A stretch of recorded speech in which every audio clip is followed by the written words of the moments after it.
Well, folks, thanks for tuning in today to Stockwell Day-to-Day news, and joining the increasing number of people who are doing that daily. As you know, what I try to do is give you some of the insights behind the big stories in the news, both at home and abroad, things you're not going to see and hear from mainstream media. We start off today where we left off on a story yesterday that's getting international attention, even though it started out as a very local matter in Canada and British Columbia, where there is this, you've probably seen it by now, an ostrich farm. There were approximately 400 beautiful, these huge ostriches there. And a number of months ago, just giving you a quick update, a number of these birds died, and there were inspections done. Of course, as is required, it was determined they died from a type of avian flu. And immediately it was said that the entire herd, all 400 of these magnificent birds, were going to have to be exterminated, culled, just shot, heads cut off, and I don't know what you do with the huge bodies of these ostriches. The owner of the farm, and it's been a multi-generational operation there by a family in British Columbia, have said that they really believed the other birds, who have not shown any signs of sickness now for months, none have died, and they're saying there has been the development of a herd immunity, and the herd does not have to be slaughtered. They've been maintaining this. They've asked the Canadian Federation that is charged with looking after these type of health questions, the CFIA, to test the birds and prove that, in fact, the birds have developed a herd immunity and none are sick. But the CFIA, run by the federal government, refuses to do that. They want to just come in and slaughter all the birds. This has really taken a huge amount of interest. Now more and more people, not just in Canada, but around the world, are watching this. It's now at the state where right now, as I speak, dozens and dozens of police, the Canadian police, RCMP, are up there to stop people from blocking the slaughter that's going to be going on. Trucks have been sent up to haul the bodies away. There's been so much interest and so much concern that a number of the trucking companies, in fact, have pulled out. They don't want to be associated with this slaughter. Even the hotels in the town nearby, which have been housing the RCMP, are saying if the RCMP, the police, are here to help this slaughter go ahead, then they're not welcome in their hotel. So it's really taken on huge proportions. Now, here's the interesting thing. There is a testing facility, there's many in Canada, but there's one in Vancouver, British Columbia, which has particular expertise in testing in situations like this. And so the family has said, well, we will just send some of the samples there, and they can test and find out if, in fact, the birds have the flu or if they are immune or not. And the government has said, the Liberal government has said, no, we're going to make it illegal for you to even test the birds. Now, personally, I think that's something that the family and the ostrich farm situation, I think they could test that in court. The government saying you can't, when you're running an operation like this, you can't test your own birds is frankly ridiculous. But that's what the government is saying now. You're not allowed to test them. They said even if the test did come back showing that the animals, the ostriches, are in fact immune, that won't count. We still want to kill them all because they still maybe later on might develop this sickness. So it's a wild situation there with some elements of law that we've never seen before. And protesters or those who want to be there to help the family protect the birds are being locked out. And as many are pointing out, ironically, all kinds of serious violent crime going on the streets in our major cities. And here we have a huge force of police officers helping and blocking so that the slaughter of the ostriches can go ahead. Stay tuned on that one. It's going to be fascinating as we watch it move along. A recent poll in Canada, when asked Canadians, when they're asked the question on what should be the major projects, major infrastructure projects that Canada should be involved in, one of those areas, which is more investigation into the possibilities of a pipeline or more than one pipeline so that Canada's liquid natural gas can flow to places like China where China can be at least relieved of some of the need to be building more than 2,000 coal plants, a pipeline that would get liquid natural gas to Europe, where the stranglehold that Putin has on European countries to buy his oil. The huge irony is, of course, here we have the EU, the European Union, of course, aligned with Ukraine and wanting to protect Ukraine from the ongoing invasion from Putin and from Russia. But all those countries are buying Russian oil for themselves. So we have a strange situation where EU countries are financing Putin to attack them. There's been recent incursions into Estonia, as you probably have heard, into Poland. And there is a way out of this, one of the ways out, and it would take some time, but not forever, is to get liquid natural gas, the best refined natural gas in the world, from Canada. But the Canadian government does not want to do that. They are held hostage by the extreme environmentalists, by Goethe and others who say this should not happen, even though the export of Canada's liquid natural gas to places like India, to China, certainly to Europe, would actually result in a lower emissions, less emissions. The Canadian Liberal government is paralyzed about the loss of possible votes from the extreme element of the climate extremists. And of course, they're worried about their main supporters, which would be the CBC, the Canadian Broadcasting Corporation, and others, criticizing them. So the world hurts while Canada could help, but the Liberal government is not allowing that to happen, even though the polls are showing 57% of Canadians want to take a look, want the government to explore the possibility of Canada's refined liquid natural gas, in fact, helping the world. We'll see what happens there. With the ongoing situation where we see the Canadian government deliberately choosing to be more and more at odds with the U.S., and it goes back to the tariffs, and I am not a supporter of tariffs. Generally speaking, I don't think they're going to help in the long run, but we'll see what happens. It's certainly not helping Canada. So even though the majority of goods that were exempt from Canada going into the U.S. because of the trade agreement that we have with the U.S., those products are still almost 100%. They are still exempt. They do not pay any tariffs. Now, there's some very damaging tariffs in the Canadian auto industry and the steel industry for sure. That has to be negotiated out and that has to be worked on. So we've got the situation where Canada then, the federal Liberal government, to counter the downward effect on the economy, they're plowing billions and billions of dollars into government-led schemes, which they hope will alleviate the problem. As we know, anytime the debt gets worse, that means the debt payments, the deficit, and the debt gets worse, and you have billions of dollars then that have to be spent on financing the debt instead of going to programs like health, like education to the provinces. And it's becoming a situation that's more and more difficult. It's affecting the economy. The federal Liberal government does not want to be doing things as has recently been recommended by the president of the National Bank of Canada, who's saying we should be lowering taxes.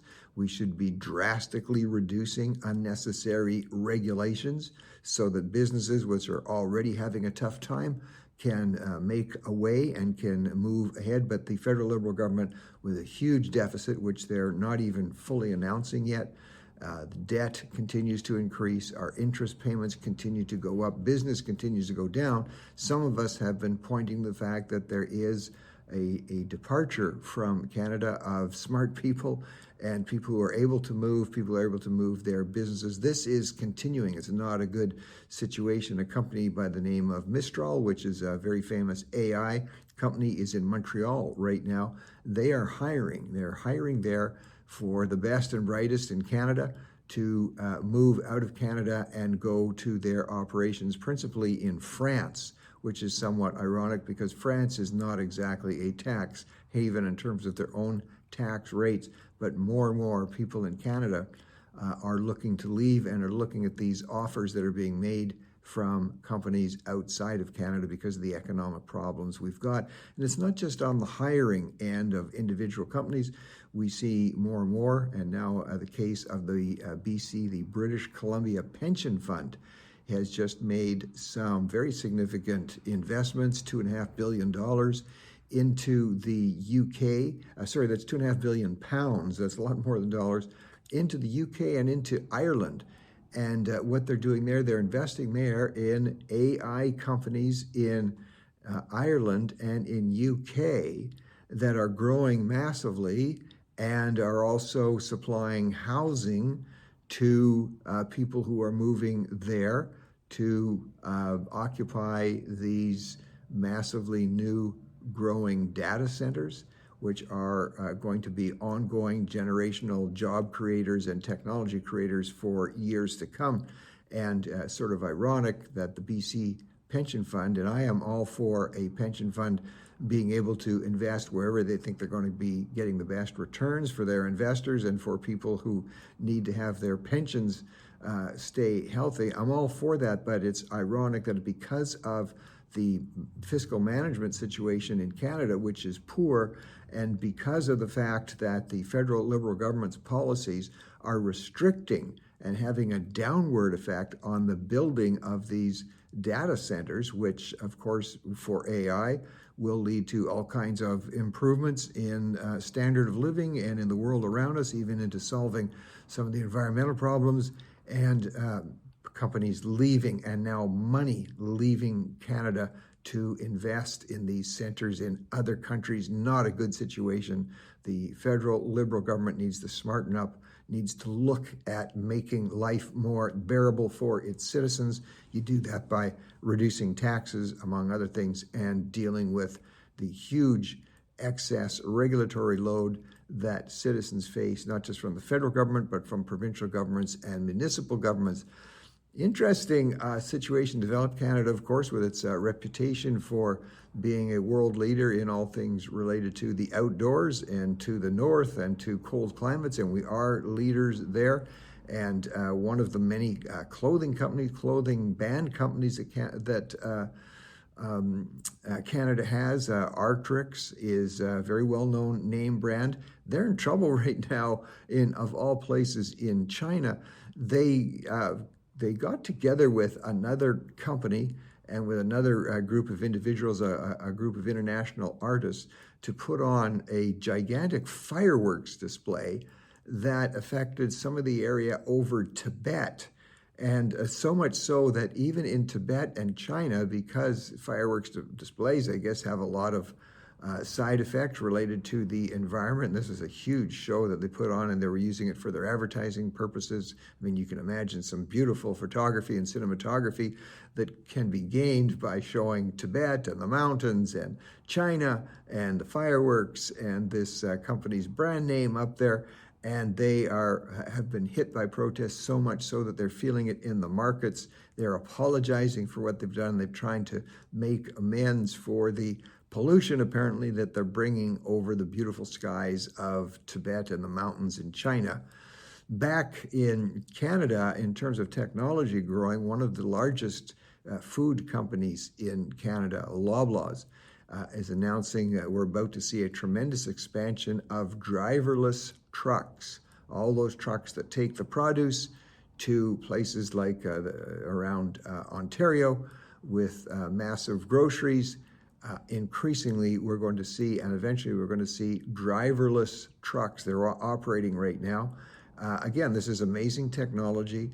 And as we're seeing with all other driverless automated vehicles, things like accident rates have dropped considerably, injury rates, even fatality rates. This technology is clearly going to be efficient. It's going to save lives. It's going to save accidents, but it's going to have a big effect on the truck driving industry itself in terms of the jobs that are available for people there. So whereas I would, of course, I do support the advancement of technology, especially when jobs can be moved from one sector to another, and I think that's possible with AI, but something that Loblaws is going to probably run into some PR problems.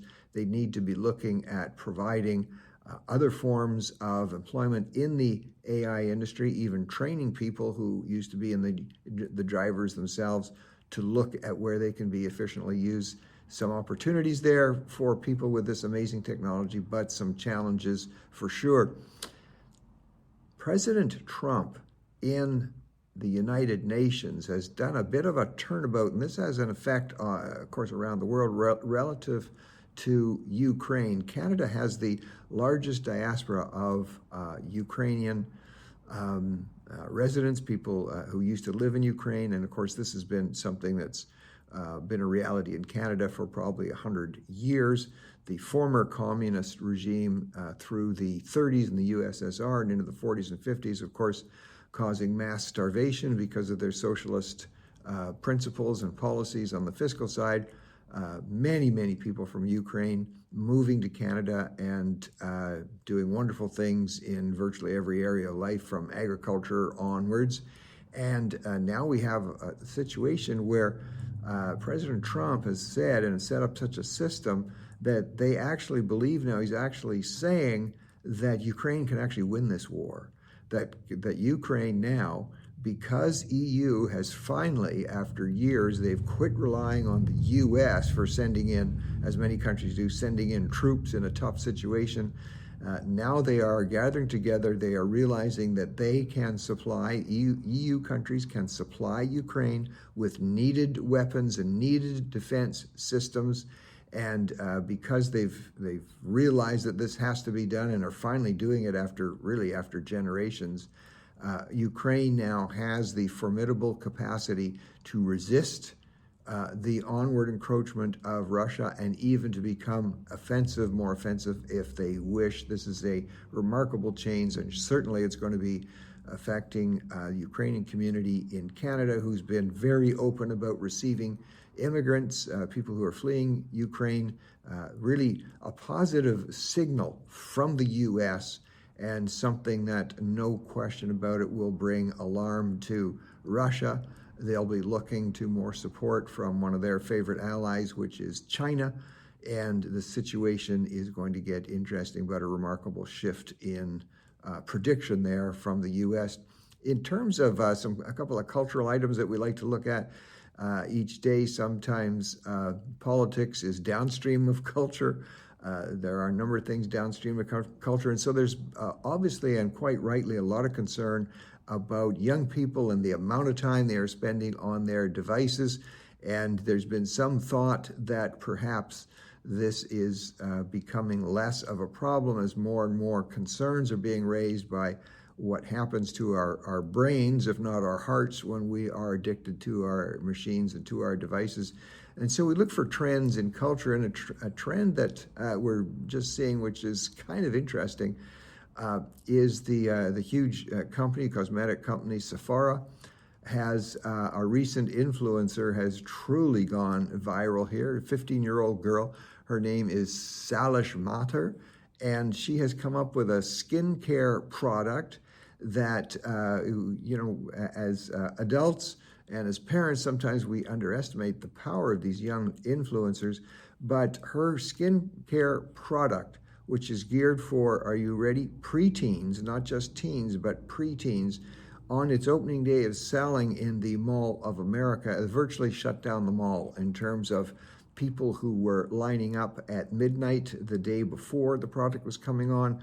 The mall being jammed with preteens, dragging their parents there, insisting on they get these new health products. So problem not going away, folks. I'm just observing. I'm not making a commentary on how we fix it, other than parents should be aggressively looking at ways to impress upon their kids how to limit the number of hours they're on their devices, but also to assure their kids that they look okay just the way they are and maybe don't need these massive skin products. It's now a big deal at the preteen level. And let's close out with some news which some may be excited about and maybe some not so excited. And that's the fact that a former an iconic TV series is about to be revived. It'll be with us next year, and it's the series Baywatch. Apparently the Fox network is bringing back a new series, a new cast. And for the younger among you who are watching this podcast, and our numbers show increasing numbers of young people watching, and we do appreciate that.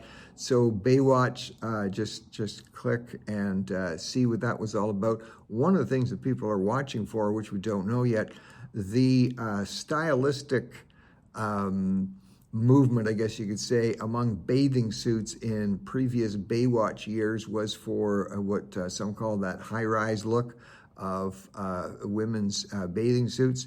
And there's been some return back to not quite as revealing a bathing suit in the bathing suit market generally. You can see this as you look to some of the trend lines. So everybody, or a lot of people watching to see, are the bathing suits going to be even more revealing than they were in the original Baywatch series? There you are, things to contemplate for today. Thanks so much for tuning in. I'm on the road, as you can see, traveling, but we will be broadcasting daily and look forward to seeing you tomorrow. Thank you very much.